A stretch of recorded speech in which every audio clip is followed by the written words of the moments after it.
Following on from the departure of Julian Leeser from the Shadow Cabinet, The Voice and the Liberal Party's position on The Voice is continuing to make headlines.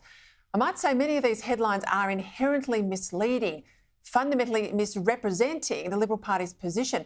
Plenty of commentators who know nothing about the Liberal Party or how it works. So let's clear up some of the misinformation. Joining me now, Greg Sheridan, foreign editor at The Australian. Greg, welcome to the program. I want to start with Julian Leeser's move yesterday. I thought he handled it in a very decent way, as best he could. Of course, not a real surprise. If you've followed him for a time, he's had a decade-long support of The Voice. His admission, though, that he's going to seek to change the wording. He doesn't think it'll happen, but he's going to seek to change it. But then, regardless, flaws and all, he says he will still support The Voice. He will vote for it. That's a surprise to me. Well, Peter, I think Julian Leeser's position is frankly ridiculous, and I'm tremendously disappointed in him. I've got three big beefs with him. He is a very low-impact politician. I can't remember another issue on which he's made any impact whatsoever. The only thing he'll be remembered for is inflicting damage on his own party. Secondly, I think it was a mistake for Dutton to appoint him to these portfolios, but every single person I've ever spoken to in the Liberal Party expected that the Liberals would eventually reject The Voice.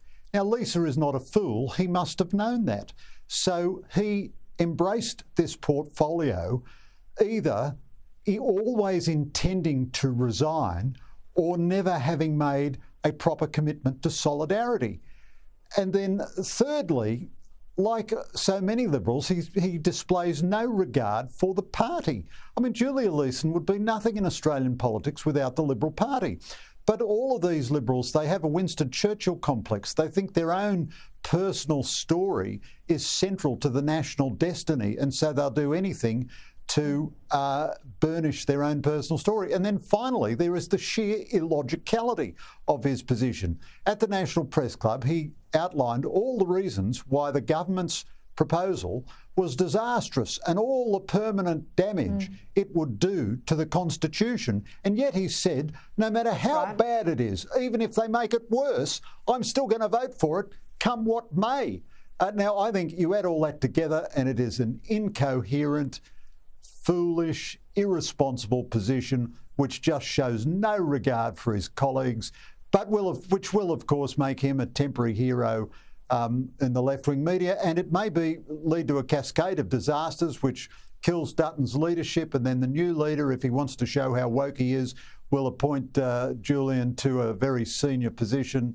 I just think these Liberals, I tell you, one area where Labor is vastly superior to the Liberals is most people in the Labor Party have some regard for the party.